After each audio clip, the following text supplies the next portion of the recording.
Hello guys, welcome back to our channel. ఈరోజు అయితే China గ్రాస్తో ఒక రెసిపీ చూపిస్తున్నాను, చూసేయండి. ఫస్ట్ అయితే ఒక 2 గ్లాసుల వాటర్ తీసుకొని అందులో కొంచెం ఆగర్ ఆగర్ అంటారు కదా, అది వేసాను. తర్వాత కొంచెం బీట్రూట్ జ్యూస్ వేసుకొని మంచిగా మిక్స్ చేసి ఒక 2-3 స్పూన్లు షుగర్ వేసుకోండి. తర్వాత దాన్ని ఒక టిన్లోకి వడపోసుకోండి.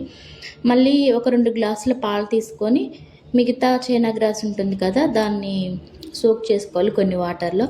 సోక్ చేసుకున్న తర్వాత ఈ పాలల్లో మనం నానబెట్టుకున్న చైనా గ్రాస్ ఉంటుంది కదా, అది వేసి మంచిగా బాయిల్ చేసి కొంచెం పంచదార వేసుకోండి. తర్వాత అది మంచిగా బాయిల్ అయిన తర్వాత ఒక కేక్ టిన్లోకి తీసుకోండి. ఫస్ట్ మనం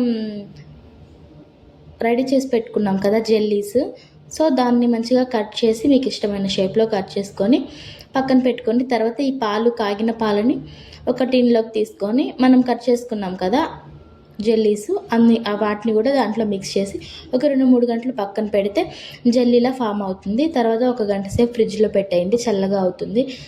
పిల్లలైతే సమ్మర్లో ఇంటి దగ్గర ఉంటారు కదా, వాళ్ళకి ఏదో ఒక స్పెషల్ చేసి పెట్టాలనుకుంటాం కదా, ఇది ఒకసారి ట్రై చేయండి. చాలా అంటే చాలా బాగుంటుంది, పిల్లలు కూడా చాలా హ్యాపీగా ఫీల్ అవుతారు. మనం షాప్లో కొనుక్కున్న ఇంట్లోనే ఇలా చేసి